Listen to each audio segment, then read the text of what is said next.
All right, so we're back at it. Um, got a few links up there for those of you joining in. Still, there's about 25 people or so. Can you type over in that chat box if you've got me? If you can hear me, okay. All right, good. Well, welcome back to session 3 of our Abbeville Institute online Jefferson Seminar on Is Davis a Traitor? And what a better day to do this. It's Abraham Lincoln's birthday, and we're talking about Is Davis a Traitor? I mean, the stars lined up perfectly for this. I didn't plan this. I didn't even think about it when we did this, but it's just fantastic to be here on Honest Abe's birthday. We get to bash Lincoln tonight, so this will be a lot of fun. And we're gonna cover only 3 chapters in the book tonight. So this is a short section of the book. In fact, next week is where we get to some of the substantial meat when Bledsoe talks about the issues of secession and the causes of secession and things of that nature. So it'll be an interesting week. But for this week, we're going to get into Daniel Webster and this one people myth of American history. So that's going to be fun. But before we get started, a few things. First, as you can see, I've got back on my Abbeville Institute gear. I've got a link at the top of the chat box. It's the very first link I posted there. If you want to buy shirts like this, you can. This is embroidered, not screen printed. So it's high quality stuff. You can get them in a variety of colors. Last week I wore a white shirt. This week blue. I really like this blue. It's a nice blue. But you can get other colors: red, gray, black. We've got several different options. Also in t-shirts, hats. We've got some really cool stuff. So go on out there and get your gear. We don't have any bathing suits with the Abbeville logo. No seersucker suits either, but we do have these golf shirts, so that's that's good. So get your gear. Also, keep these seminars free. We're going to do more. This is just the preliminary trial run of these, and we've at least got one planned for April. I know that it's going to be on music, which would be really cool. I'm not doing that one. You don't want me doing. Well, I mean, I like talking about music, but it'll be Tom Daniel. We'll be doing one on music in April, so that'll be really neat. And then we've got another one, possibly. We've got a couple other people talking about this. Dr. Kibler will never do one of these. I can say that with 100% certainty because Dr. Kibler doesn't even have an email. So he will never do one. There's no way. Now we can. I've tried to talk Don Livingston into doing one.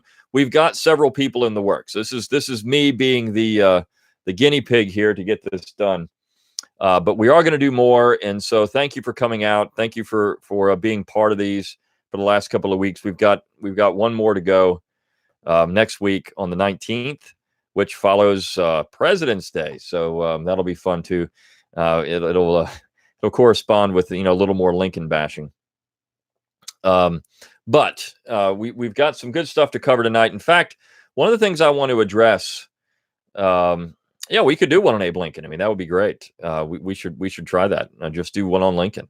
But one of the things one of the things I need to talk about tonight is actually we're focusing again on Bledsoe's Is Davis a Traitor? So there's my copy of it.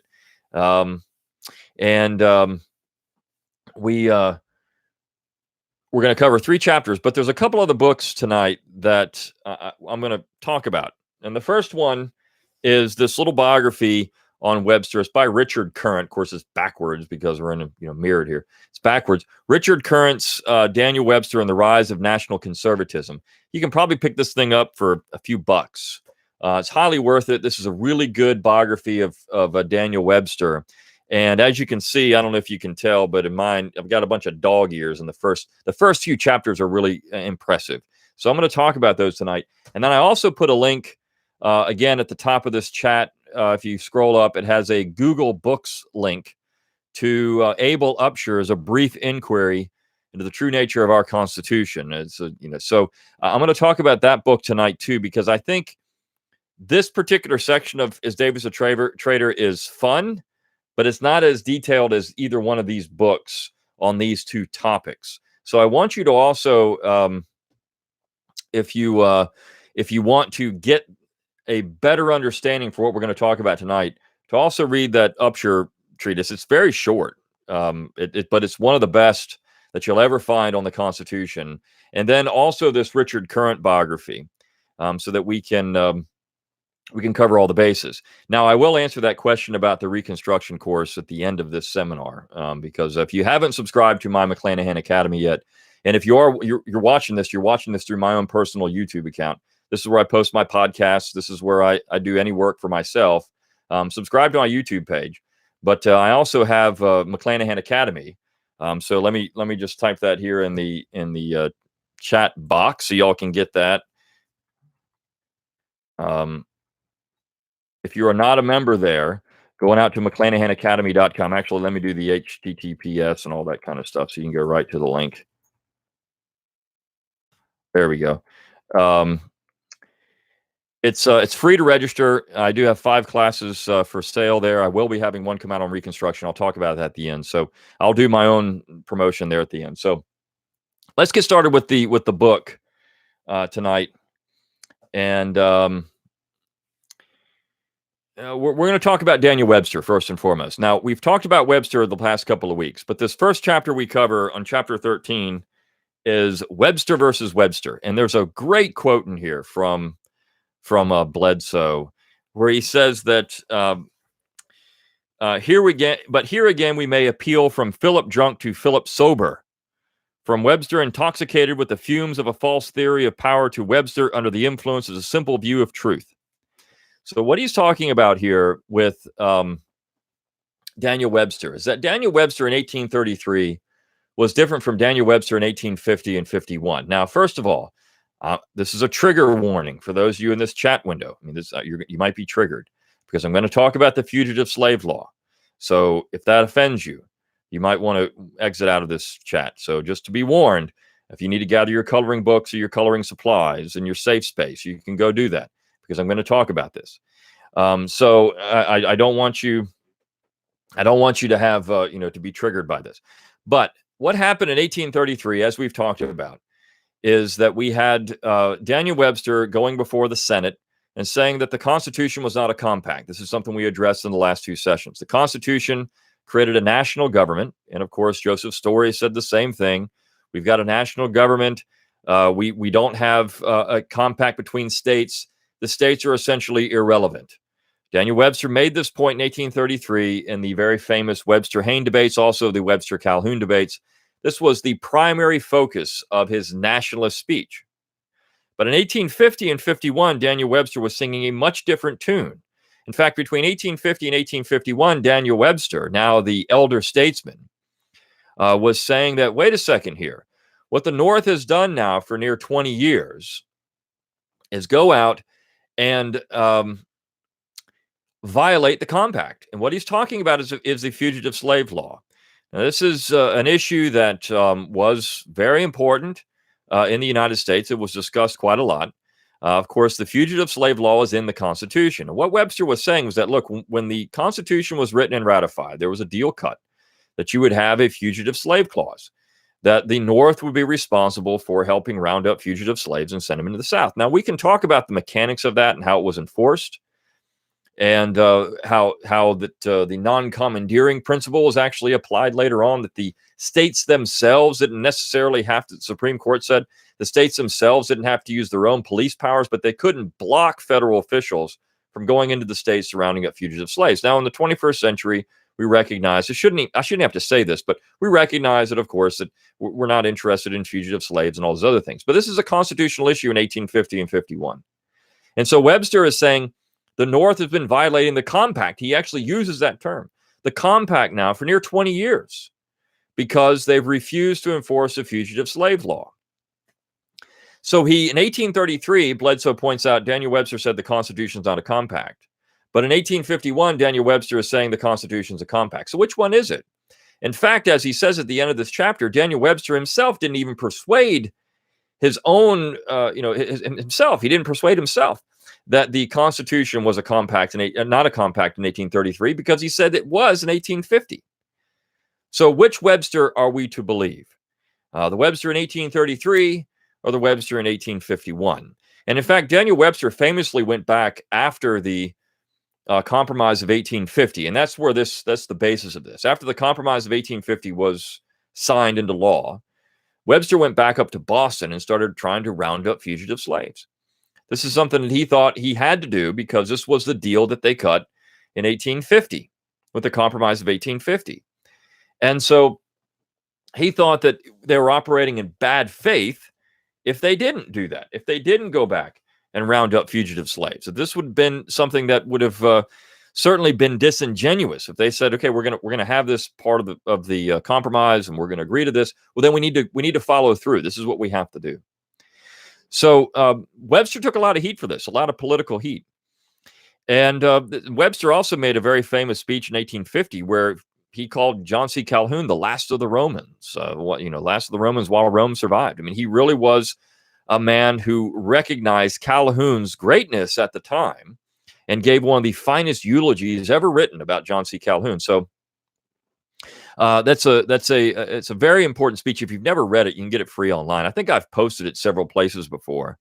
With that particular speech. If you follow me on social media, I know I've talked about it. So it's a really interesting speech. But I also want to point out, and something that Bledsoe does not bring up with Webster. Webster versus Webster. This chapter 13, Webster versus Webster, is funny because he does bash Daniel Webster and show Webster's hypocrisy. But he doesn't get into the 1812 Daniel Webster either, where we have Daniel Webster in 1812, the nullification supporter and the secessionist.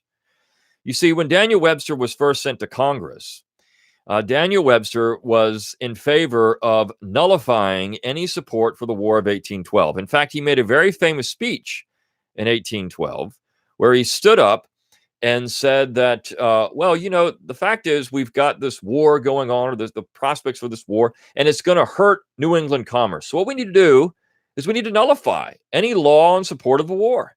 And I don't want to do this, but we know the Constitution essentially allows us to do this. So Daniel Webster in 1812 was a nullifier. Daniel Webster in 1815 at the Hartford Convention was a secessionist.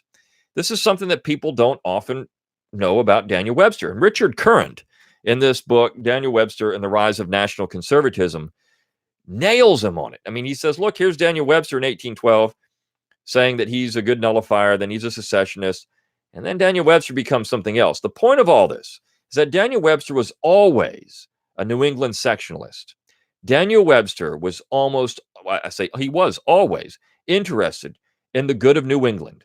Now, at the end of his life in 1850 and 51, when he's up in Boston trying to adhere to the Compromise of 1850, you could make a case that Daniel Webster was not being a sectionalist. He was being a nationalist at that point, someone who was really interested in the Union. That's what John C. Calhoun said he was in his entire life. They said, Calhoun, you're a Southern sectionalist. And Calhoun would always say, no, I'm a Unionist. I believe in the real Union. I believe that what we need to do is have a Union that benefits all and burdens all equally. So I support measures that support the South, because if one section controls the other, we've got problems. And so that's essentially what Daniel Webster was doing in 50 and 51. But in 1812, in 1815, and 1833, Daniel Webster was not a nationalist. He was a sectionalist. He was interested in the well-being of New England. And this is the beautiful part of Richard Current's book, because he really hammers him on this. And I think that if we knew that about Webster, if we actually looked at history in this way and thought, okay, these nationalists aren't really nationalists. They're sectionalists in the North. This is the New England heresy. This is New England school of thought. This is the New England myth of American history. Then we would understand history from a far different way. We'd have a greater depth of American history than we have now, and we wouldn't see the South necessarily as the instigator and all of this stuff, but as the section that's trying to react to New England constantly, and that's really what was happening here. As Gouverneur Morris pointed out at the Philadelphia Convention, look, if we've got sections, and I'm going to talk if this bridges into that one people thesis, if we've got sections, we might as well leave now. We might as well secede now. We might as well separate and forget about this union at this point, because why put incompatible things together? This is Gouverneur Morris, one of the most important nationalists at the Philadelphia Convention. We might as well just part ways today, because all that's going to happen in the future is we are going to have a very nasty political situation develop. And he was right. He was right. So this part on Webster, this part of the book, is a lot of fun, and he's been very critical of Daniel Webster to this point, and I think this chapter 13 is the culmination of that. It's the zenith of his anti-Webster position, and he's pretty much done with Webster by that point. He does talk about Webster again throughout the book, but taking Webster apart as the hypocrite that he was, the fake nationalist, as someone who's really from the New England myth of American history is one of the most important parts of this book. So let's get into the next two chapters, 14 and 15, because these two chapters get into this one people myth of American history. So we have to back up and talk about why this is important and where this comes from. There had always been Americans who believed that the United States was a singular nation from the colonial period forward. And one of the most important was a man named James Wilson of Pennsylvania. He's better known as James de Caledonia by his detractors. He's from Scotland, right? So he had these wire-rimmed glasses. He used to wear them down on his nose and used to peer over them and look at people condescendingly and speak down to them. This is the same guy that was barricaded himself into his house during the American War for Independence because he wasn't patriotic enough. He was assaulted, essentially. James de Caledonia, though, is one of the most important nationalists that we have in American history. And he is one of the guys. In fact, I wrote a piece for this for LouRockwell.com a couple of years ago. It's 18th century fake news because Wilson went so far as to create his own Declaration of Independence. And when I say that, what he did is he took the Declaration, and then, of course, if you see the Declaration, the names are signed by state. And what we have then is clear evidence that this Declaration was signed by state and the delegates signed by state.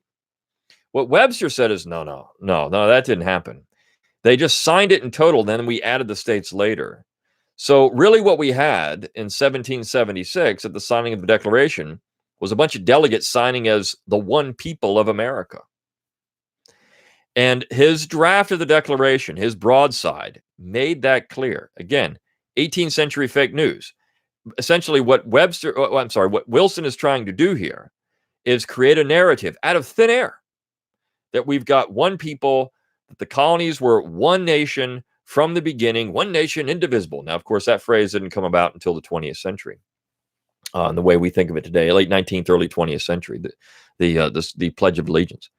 But this idea that we were one nation from the beginning. And so Bledsoe gets into that. He says, look, there are people that believe, Joseph Story among them, that before the Declaration, we had one nation of people before the Declaration, one nation of people. They're all British subjects, so they're just one nation. And that the Declaration proves that. Then the Articles of Confederation kind of created these states, but that was just something fake. And then so the Constitution went back to what it was before the Articles of Confederation. This is the argument of the nationalists. They'll say, okay, well, yeah, we had this Articles of Confederation, but see, it didn't work. We had these states. The states didn't work. The states were it was unmanageable. We had the central authority. It didn't work. And so we went back to what we really had before, which was one nation. We were all British subjects. We're all under the king. And so now we're just under this national authority again. And the preamble proves it. We're we the people of the United States. And that term people has often been used to show that somehow the Constitution was created by the people in the aggregate, that there was one people, that's it. The people in the aggregate. Now we know that this is all historically unsound, that the evidence doesn't point to any of this stuff. That the colonies before 1776 did not consider themselves to be one nation. Benjamin Franklin pointed this out in 1754 when they were talking about the Albany Plan of Union. And he said, look, the colonies are too provincial. They don't like each other. They won't form a union because they don't want another colony telling them what to do. So clearly, even at that point, 1754, 20 years before the Declaration, 20 years before the war, we've got a situation where the colonies are considering themselves to be independent of each other. And they all looked at themselves this way. The colonial governors are writing back to the king and parliament that these colonies are very provincial and very much interested in their own well-being. And then you get to the Declaration and the Treaty of Paris. Now, Virginia had its own Declaration of Independence. I mean, every one of these states, and this is one thing, just do one bit of self-promotion. I talk about all this in my American Constitutions class for McClanahan Academy. I get into all of these things. So this is something that you can get there in much more detail. But the mere fact that all these states wrote constitutions was essentially saying that that they were independent countries, essentially, the 13 independent countries, and that they're unifying under a central authority. We know the Treaty of Paris recognized each state individually. So we had states, and we know that Jefferson in the Declaration said that each state was a free and independent state, as in the state of Great Britain. So we know the language is clear that what we had in 1776 were states like the state of Great Britain, not one nation unified together. Now, they joined in common cause against the Parliament and King, but that was it. And then we know the Articles of Confederation. Article 2 states very clearly that we have each state retains its sovereignty and independence, not creates its sovereignty and independence, but retains its sovereignty and independence. So clearly we have states at that point. So then we get to the Constitution. And this is where it gets a little more muddy, right? Because we've got this preamble that clearly says, we the people of the United States. Why doesn't it say anything else? Now, I talked about this in the last session, that the original drafts were we the people of the states of. And then, of course, this argument that we had, we the people, was used by John Marshall, by Joseph Story, by Daniel Webster, and also by Honest Abe, to prove that we've got a one nation, one people, and that's what we had from the beginning. In fact, John Marshall went so far as to say, McCulloch v. Maryland, look, we all know the Constitution was ratified in the states, but that's the only way they could do it, because they couldn't have just one national convention. That would be unworkable. So what we had to do was have these ratification conventions in the states, and the states had to be the agents of it, but it really doesn't matter because we have one nation. And so this is the major problem.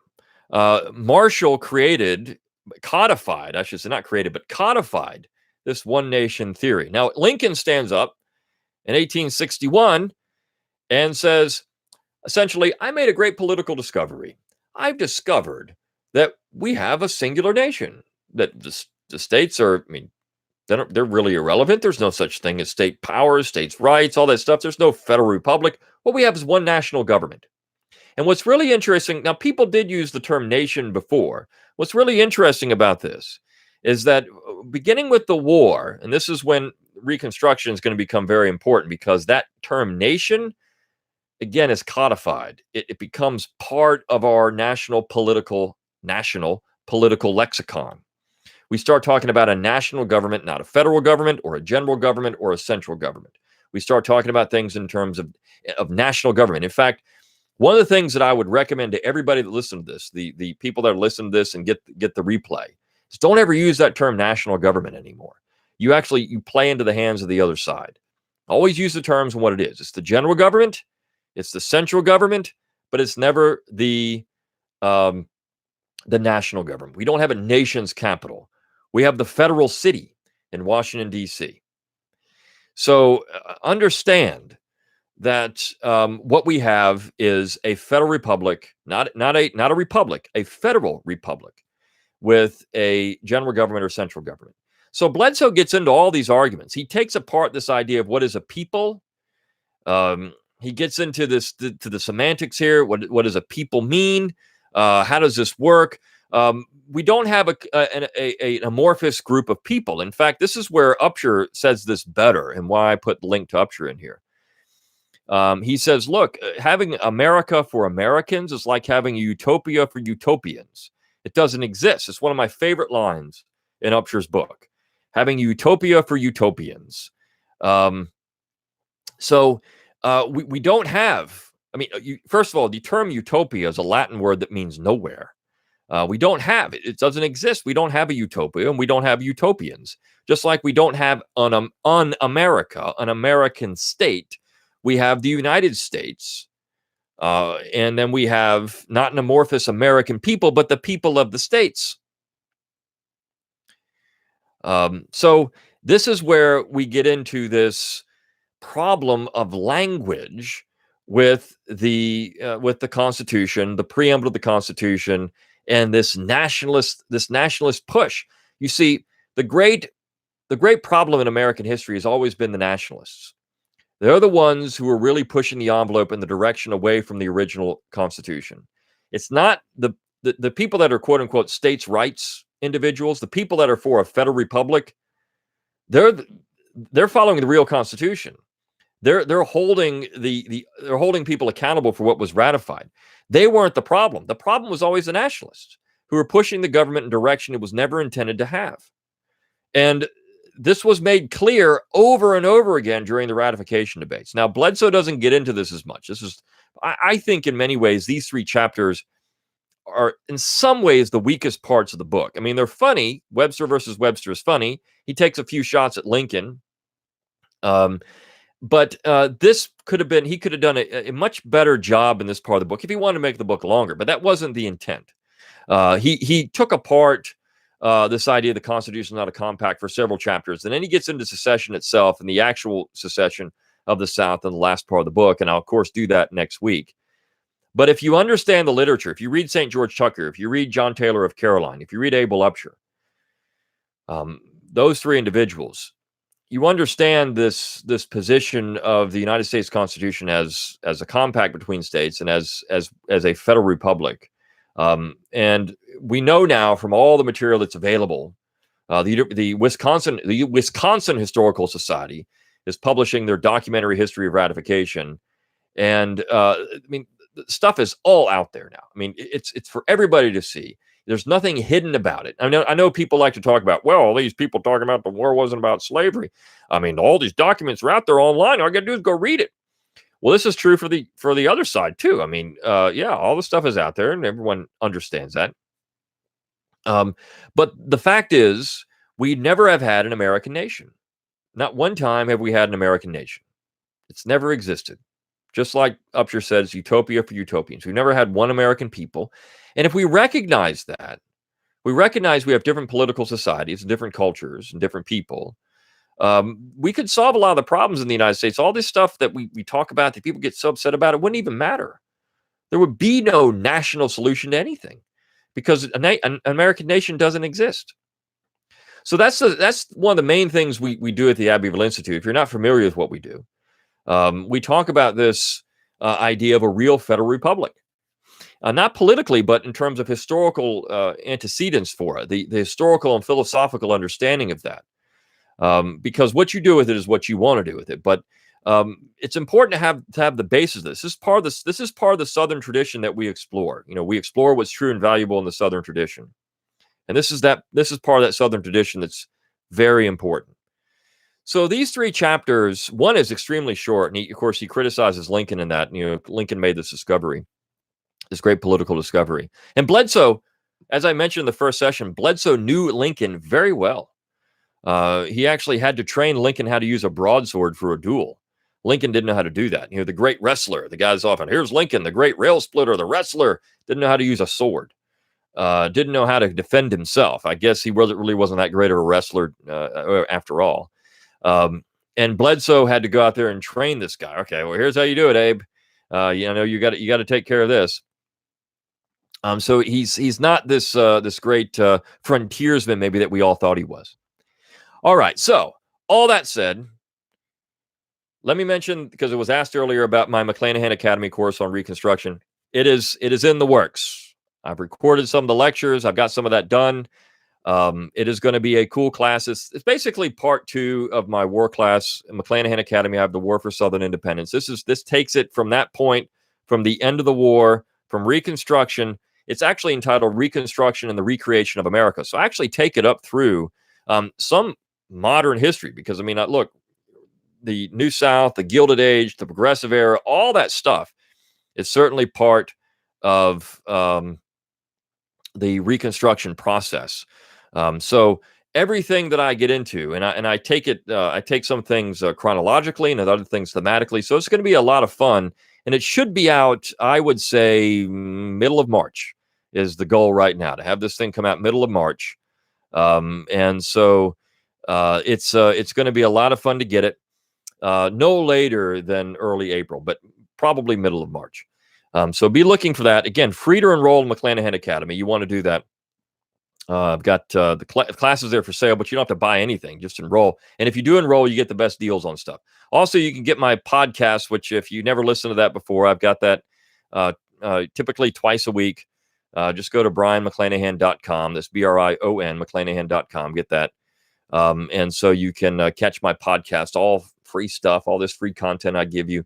But you can support what I do through the McClanahan Academy. All right. So we've got just a couple of minutes for questions. I did a little bit of, some housekeeping stuff. Are there any questions that you would like to ask me in that chat box there that I can answer in this particular session? Am I including the material about the Wilmington riot of 1898? Not at this point. Something to think about, but I look at these things. I'm doing it a little more top down than drilling down into some of these other things. It's more, again, a big picture on some things. But anyways, that's a good question. Could I state the name of the book and the author again? Yes, it's Albert Taylor Bledsoe. Is Davis a Traitor? And this is my copy of it. This is actually the book that Mike Church and I did together, 2013. I think you can still get this, maybe in ebook form. But it's Albert Taylor Bledsoe. Is Davis a Traitor? The U.S. Corporation versus the United States of America. I read that Reconstruction is really a bankruptcy, restructuring the U.S. corporation. Again, this argument about a U.S. corporation, I know that people get into the 14th Amendment and all that stuff, but I don't want to really deal with that too much. There's not, I'll just say there's not much evidence there for this U.S. corporation thesis. But anyways, any other questions that I can answer quickly, or that I want to keep these sessions about 30 minutes? So is there anything else you'd like me to get to? If not, we'll wrap this up, and we've got part 4, the final part of this 4-part series, February 19th. So since no one else is typing any questions, I hope you have a happy Abraham Lincoln's birthday for the great president. Thankfully, we have to admire his courage and going to war to recreate America, reinvent the founding, and provide the blueprint for the modern imperial presidency. That's one of the things we can all thank Abraham Lincoln for. And happy Abe Lincoln birthday. And I will see you all for part 4 next week. See you later.